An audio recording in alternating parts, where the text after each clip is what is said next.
You're locked into the Liberty Flames podcast, powered by Rogers Heating and Cooling, servicing Greater Lynchburg's HVAC and electrical needs. Schedule your service today at callrogers.com. The Liberty Flames mobile app is a must-have for game days. When you download the app, your access to Flames Nation is in the palm of your hand. Listen to our live Liberty Flames Sports Network audio broadcast. Click the Media tab, and under Audio, find the live broadcast in progress. Football, basketball, baseball, coaches shows, all right here. Purchase and manage tickets to the next Flames home game. Click the Tickets tab. Select Purchase Tickets. Then you have the ability to buy seats to the next game. Download those tickets directly to your device and scan them at the gate. Or select Manage Tickets to download your previously purchased tickets or parking pass. Transfer or sell your tickets easily through the Manage Tickets button. Download the Liberty Flames mobile app today from your App Store or Google Play. Welcome to the NAZSCAR podcast with Nick Pierce. Don't worry, there's no lap traffic or caution flags here. Paul Nazigian and Tim Scarborough are here to bring you the latest on Liberty Flames basketball and mid-major hoops. Now, let's get to it. Here's Nick, Naz, and Scar. Well, they say all good things must come to an end, and that was the case for Flames men's basketball this past Saturday. Liberty's 17-game win streak is no more. Hate to start things out on a bitter note, but that's how we begin the NAZSCAR podcast here this week. I'm Nick Pierce. He's Paul Nazigian. No Tim Scarborough this week, and no, he's not sulking around about the loss. He had some travel conflicts, not able to join us here this week. Tim will be back with us next week. So in the meantime, it's Nick and Naz at night or Nick and Naz in the morning, whatever, whenever you're tuning into this and hearing the sound of our voices or seeing our faces. We appreciate you stopping by here on the NAZSCAR podcast. Paul, what's up? How are you? I'm doing great, Nick. And you know what else came to an end? Canada's reign of gold medals in ice hockey. Yes. I'm kind of a closet hockey fan, growing up watching the Flyers. So I enjoy. I get over and catch Liberty hockey a couple games each season. Yeah, I was glued to the set Sunday morning watching us win the gold, and of course the women did too. So, how about you? Did you catch that? Are you a hockey fan? I would have watched it. I was Saturday was really busy for me. I had a doubleheader of Flames baseball on Saturday, so I was at the ballpark for about 11 and a half hours on Saturday. but I did hear about it, and I was excited about it.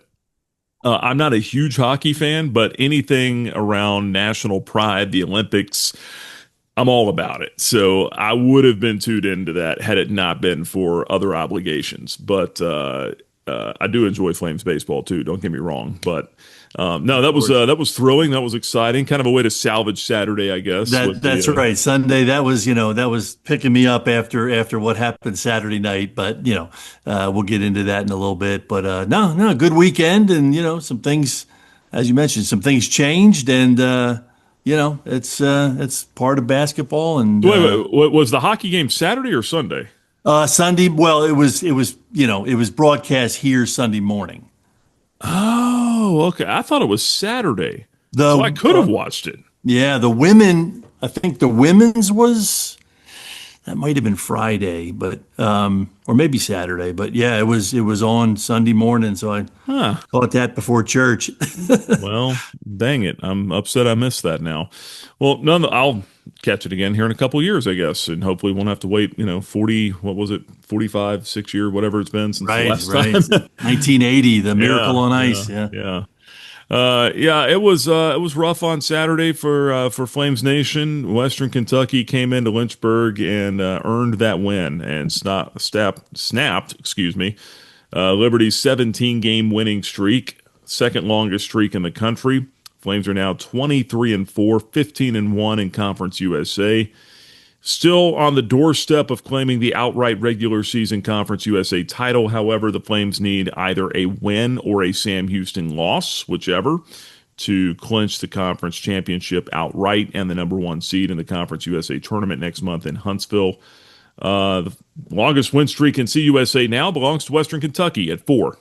They got a little ways to go to get to double digits, but Nonetheless, Paul, I mean, man, that thing was fun while it lasted. And I mean, even back to Thursday night, and just kind of start there with a couple thoughts on that FIU overtime win. I don't want to completely gloss over that. We'll get into Western Kentucky plenty here, but I was at that game Thursday night with FIU, and man, just stealing victory from the jaws of defeat. Flames down 5 with 45 or 38 seconds to go. Caden Matheny drills that big three. You get the offensive foul upgraded to the flagrant one on FIU or towards the end of the game. And then Brett Decker Jr. gets to go to the free throw line, ties the thing at 80. Flames with a shot to win it. Didn't go for Colin Porter at the end of regulation. Matheny drills another huge three in overtime to give the Flames the lead. And somehow they get out of there, survive that Corey Stevenson shot at the buzzer that looked pretty online, got to be honest, from where I was sitting.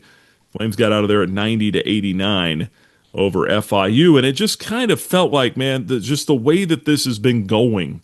5 one-possession wins for the Flames during this 17-game win streak. 5 wins of 3 points or less.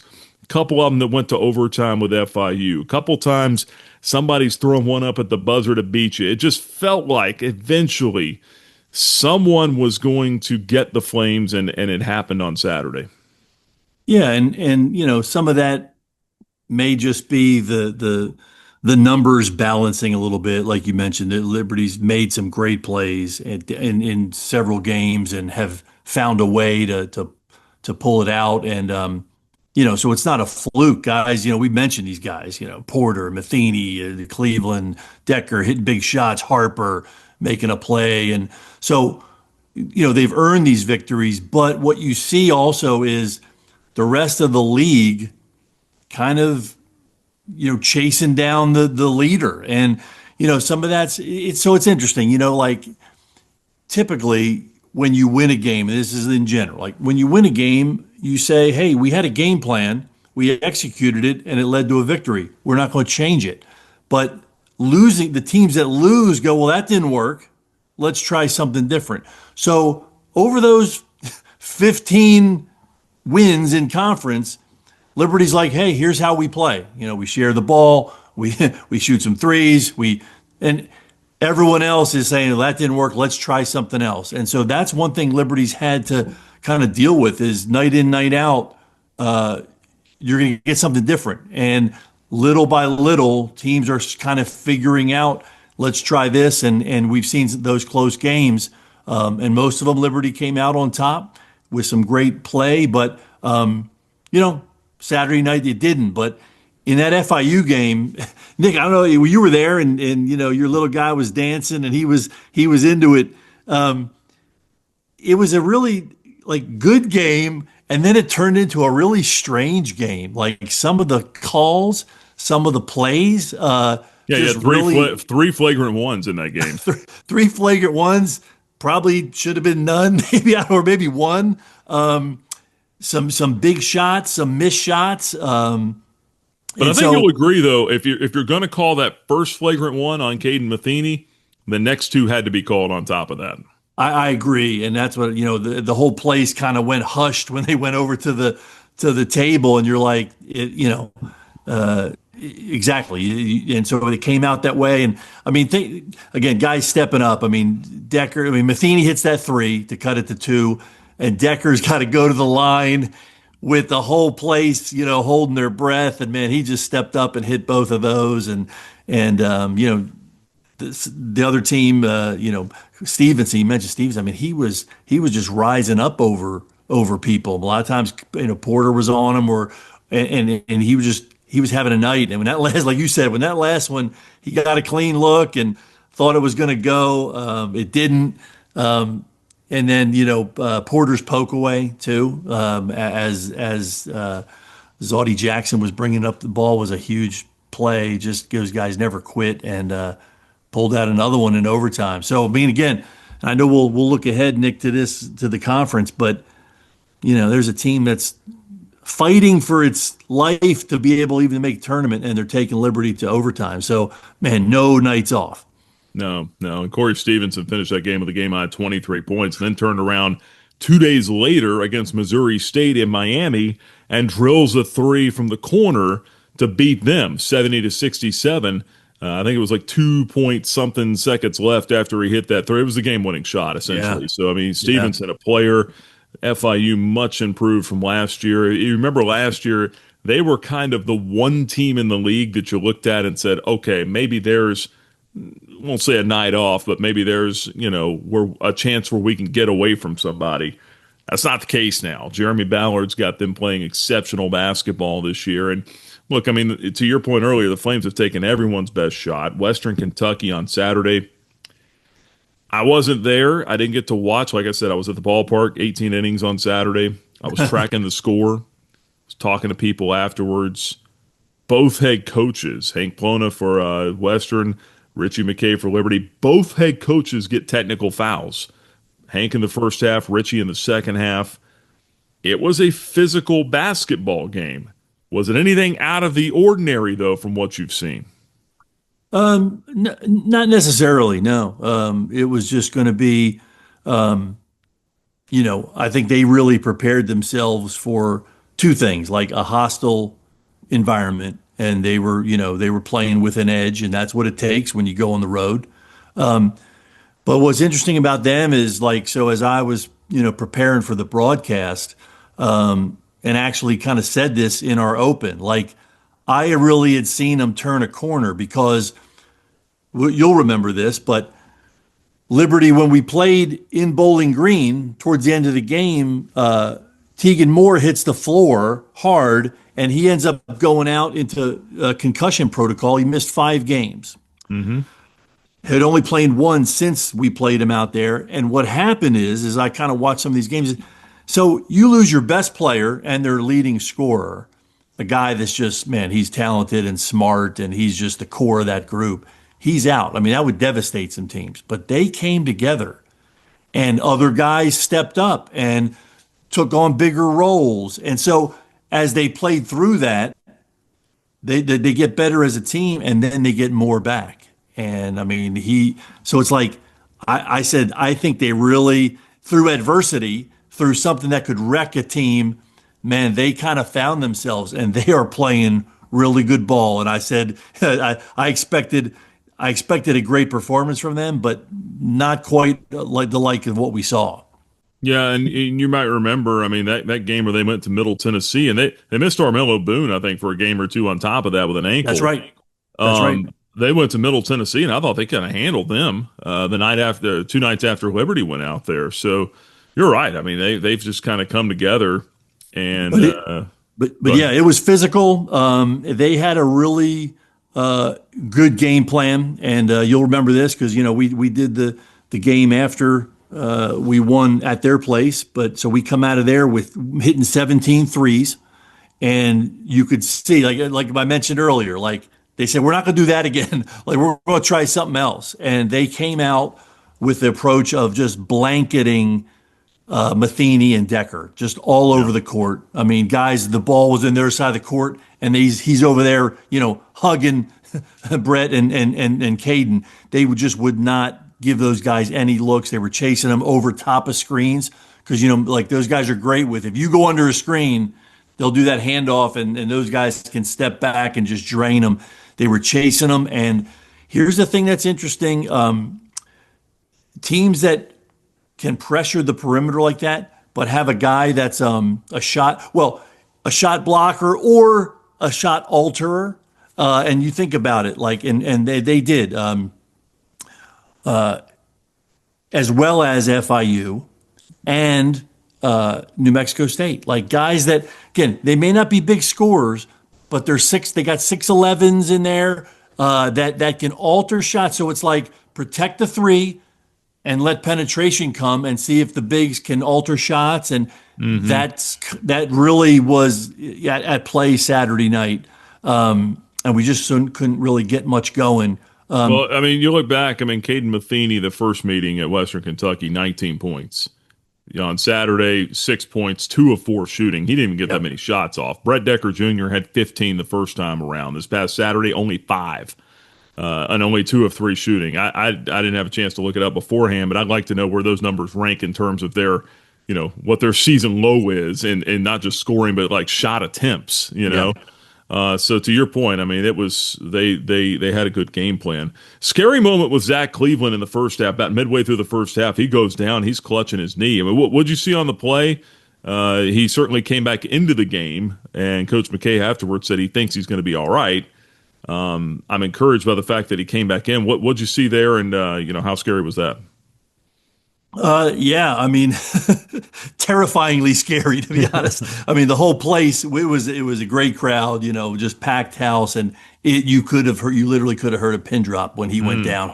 As he went down, I mean, he's down holding his knee, and I mean, kind of went to the left in his, he just, full speed fashion, and there was contact, and it kind of sent him out of bounds, off balance, and man, you just see him down there, in pain, holding his knee, and that was scary. But he got up and kind of walked out mostly under his own pace, under his own power, and then came back in, got on the bike a little bit. So it was great to see him back. And again, it was a hard fall. I mean, he finished the game. I don't know kind of what his status is, but he finished enough to play, and that was good. But yeah, like.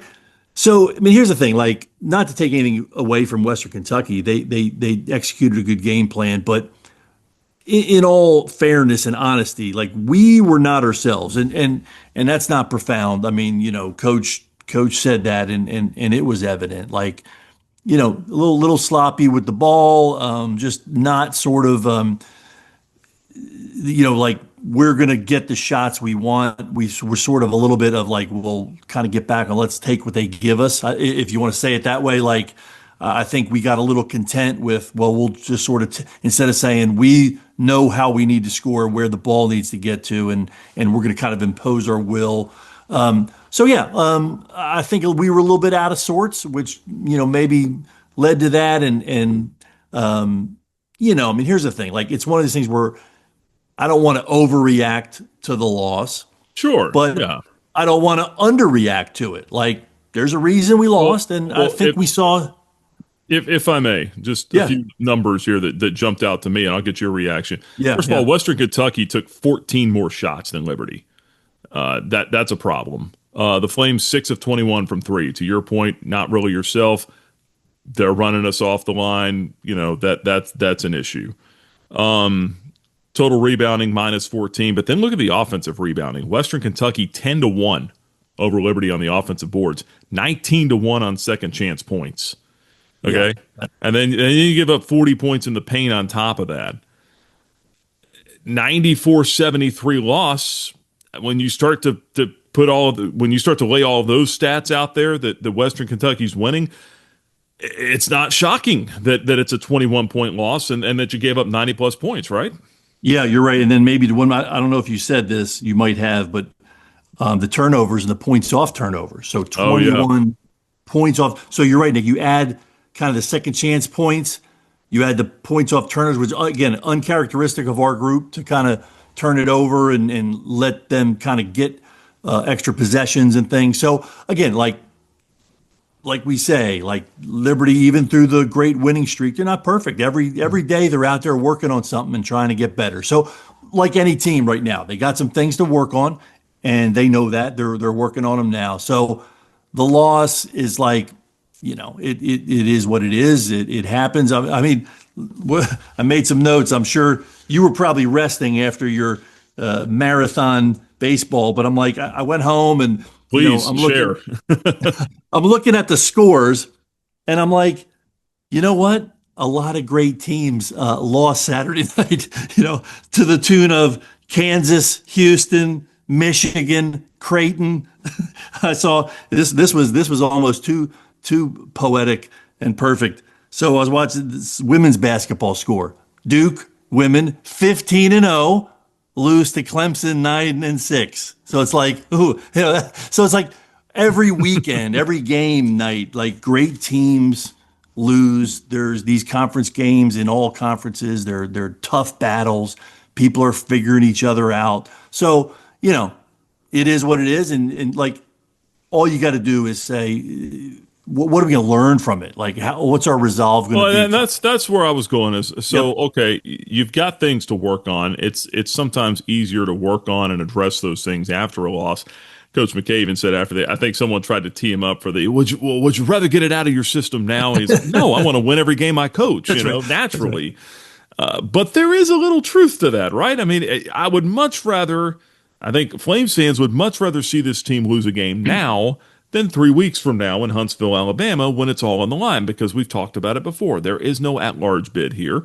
Liberty has to win that conference tournament. We know that, regardless if they had gone 30-3 or whatever it is. They were not getting an at-large bid. The one thing I've maintained throughout this is that you can maybe improve your seed a little bit. At last check, Liberty's been firmly a 12 seed with Lunardi, who I trust the most, his bracketology projections. That's probably still what you're looking at. So all that to say, it can be easier to come out of a loss than a win when you're working on needing to address things. Certainly, I think there's some things defensively there that the Flames want to address. What needs to be the focal point for this team now with 4 regular season games to go and a conference tournament after that? Yeah, yeah. You're just one thought before I get into that. You're right. Yeah. Like the loss, it's not magic. Like, oh, we lost, we got it out of our system. Now it's like it forces, the good part about it is it does force you to acknowledge maybe what you sort of gloss over in a win. Like, oh, it wasn't so bad, the errors or the deficits. So it does kind of force you to face reality, which is good. And but it's what you make out of it. It's what you learn and what your resolve to fix things out of it. I would say, like, defensively, I think they got a kind of a little bit too much ball penetration than I'm comfortable with. Guys just seem to get really deep. And again, opponents are kind of shooting pretty well against us too. And I think a lot of that is sort of getting too deep in the paint. So I know defense these next few days will be a point of emphasis. And again, like I wouldn't make too much out of the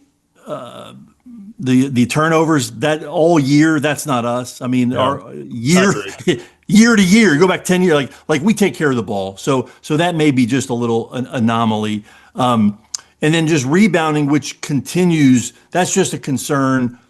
Like, no matter what you're doing, like championships are won with defense and rebounding. So, we know it's a point of emphasis. It is every game. It needs to continue to be. So again, that's not something that, like, out of the blue, they got to rebound better. Like, every team's got to rebound if you want to make a run. And it's interesting. It's like I had this little thought, like, this week, I kind of think you talk about coming out back after a loss. Like, this week is the days like today, if they're practicing, and tomorrow, they probably had Sunday off, but like those are the days when that's when you become a champion. Like, they're going to crown a champion on March 14th, but you become a champion in these next few days, like coming out of a loss.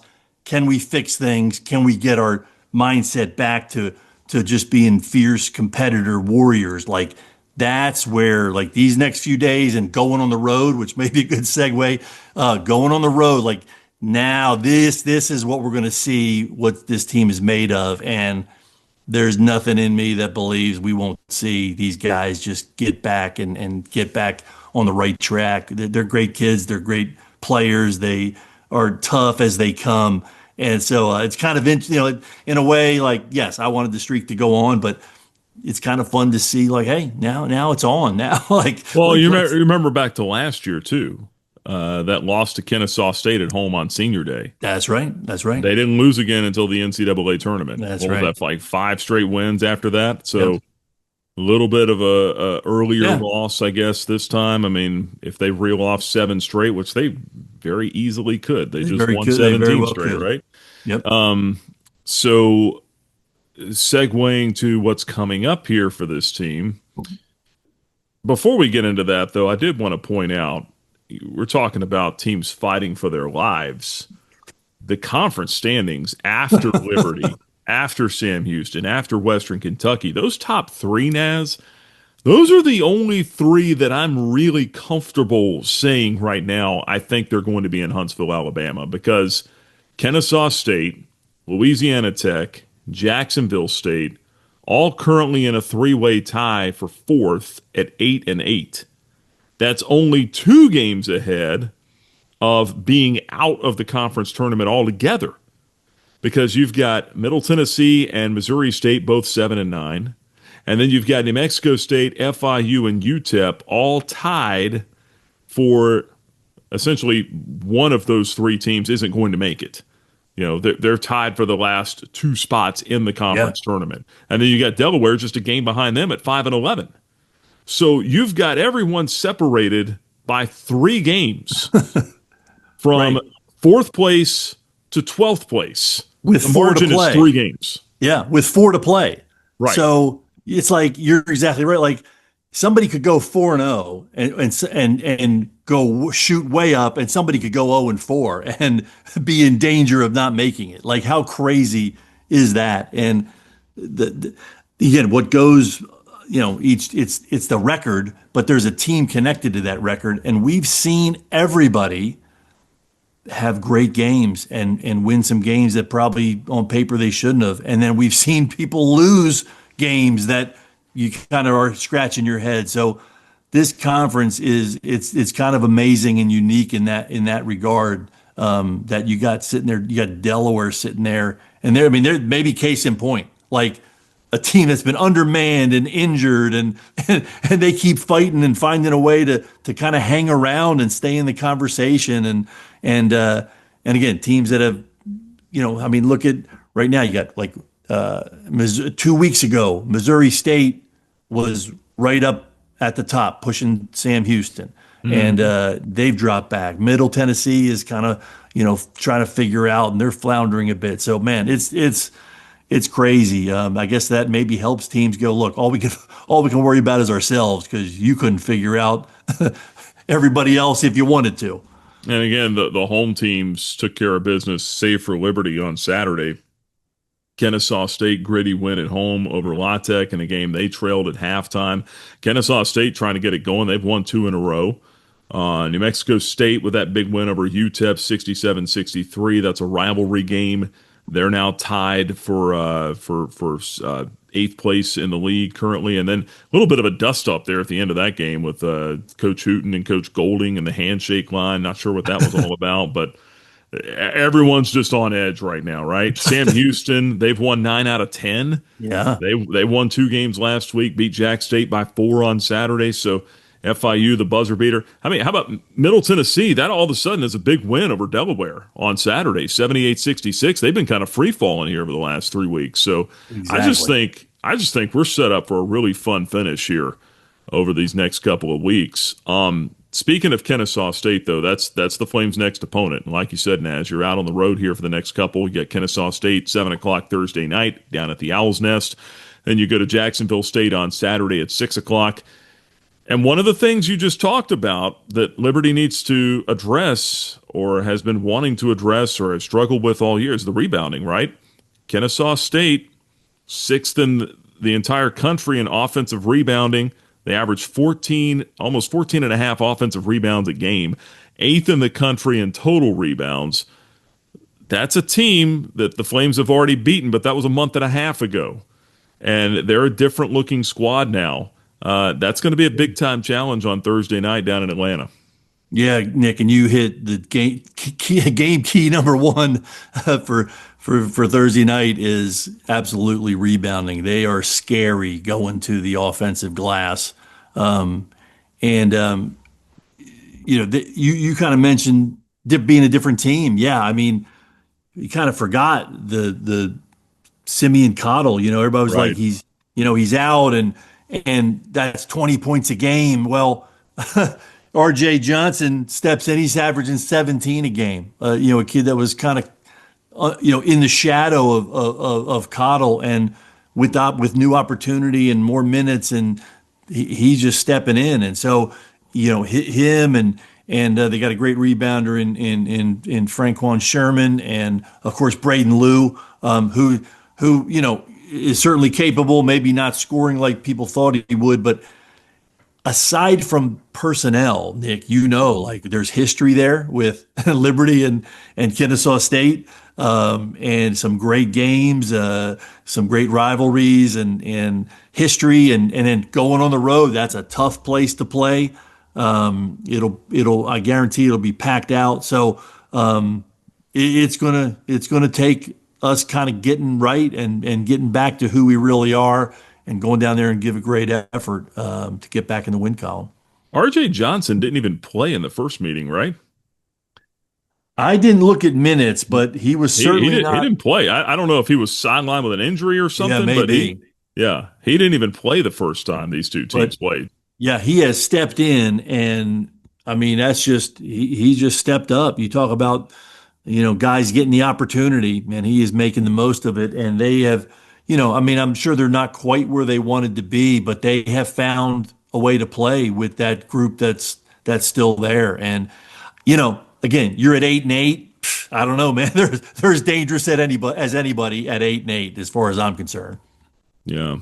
Kennesaw State Thursday night on the road for the Flames, and then, like you said, some history there. And then you got to go to Jacksonville State on Saturday night. And we've talked about how well coached they are under Ray Harper. I mean, neither of those are going to be easy, but I am interested to see the Flames' response. And like you said earlier, I kind of alluded to, I mean, maybe going on the road could be a good thing for this group right now. And they kind of circle the wagons, whatever cliche you want to throw at it. Yeah, I mean, so you've got Kennesaw State Thursday night, you got Jacksonville State on Saturday, then the next week you come home, you get Louisiana Tech, and then you've got Sam Houston to finish up the season. And all of a sudden, that Sam Houston game, I know we're a little more than a week out, week and a half, that's starting to look a little bit spicy, is it not? In the way that both these teams are playing. You're right, and just I was kind of doing some brief, looking at who has everybody, kind of like top to bottom, who has their last four left. Liberty's got a hard road. Like Sam Houston's, who's in first place. We just played Western Kentucky. You got Louisiana Tech coming up. They're kind of one of these teams that's kind of finding themselves and playing better in the second half. And then you got these two, like Jack State and Kennesaw, which are, top half of the conference. So it's like, we got a tough road. So I think in a way, like, it's kind of, again, if you want to find a silver lining, like, you don't talk about the streak anymore. It's all about, like, guys, we got 4 tough games. Mm-hmm. Let's get back to who we are. And, they only need one to be the outright regular season champion. That's a goal. That's right within their grasp. And then it's like, let's get playing our best basketball into the tournament. Man, speaking of spicy, there are some spicy games coming up this week, not to overuse it, but I mean, yeah. Mexico State 6-10, Western Kentucky 9-7. That's Thursday night at 7:00. But then, I mean, even UTEP 6-10, and then Middle Tennessee 7-9. That one's important. I mean, Middle Tennessee, who would have thought that they would be potentially on the bubble of getting into the conference tournament? Yeah. Missouri State 7-9, La Tech 8-8. And then FIU at Sam Houston. I know as well as Sam Houston's played. I mean, Corey Stevenson's playing so well right now. It wouldn't shock me if the Panthers went into Huntsville and won that game. You're exactly right, Nick. And it's funny. Like we hear. I know we talk. We follow the NBA a little bit too, and you and your Hawks. But they have the whole tanking problem, right? The NBA. And it's kind I don't think the Hawks are trying to tank. It's just happening. That's just how they play, right? But it's interesting because with everybody not making the Conference USA tournament, it's brought some real energy and excitement to, and I don't mean this in a derogatory fashion, to the bottom of the conference. Like, if everybody makes it, yeah, you're kind of jockeying for seeding, but everybody's in. Now, and again, part of me doesn't like it. Like, I kind of feel like, at heart, I feel like everybody should get one more chance. I mean, these college players, some of it's their last go around, and yeah, but I mean, the regular season's got to matter for something too. But it's got to matter. Yeah. But you hate to see a kid just not get one more chance at a tournament. But anyway, the way it is, is two teams aren't going to make it, and it's really brought some excitement to every game, and these last four especially at the bottom of the conference is more interesting than the top. Here, you just mentioned the NBA. Why don't we just borrow what they do? Have a play-in situation at the bottom, home teams. Yeah, that wouldn't be bad either. You got what, 10 or 12 teams in the league, right? Yep. So have 9 play 12, 10 play 11. And play 11, yeah. If 9 and 10 win their games, they're in the conference tournament. But if 12 and 11 win, then they got to maybe add another layer with the play-in situation in the NBA. See, I would have liked to have seen that this year. I know next year we kind of go back to 10, so I think everyone would be in again. But just something like that. I like it. It's brought some real energy. It's brought some. I know those fan bases are living and dying with every game, and at the bottom there. But regardless, the 10 that make it, safe to say, like nobody's got a shoe in those first round games. Like anybody could get hot and go on a run. Yep. Well, we'll see how it shakes out, but looking forward to it here this week as the Flames have 2 tough ones on the road. Again, Liberty at Kennesaw State Thursday night at 7 o'clock, Jacksonville State on the road Saturday night at 6 o'clock. Alan York, our man, will have the coverage for you, the play-by-play story on the road. Liberty Flames Sports Network from Van Wagner, presented by Abish Financial Services.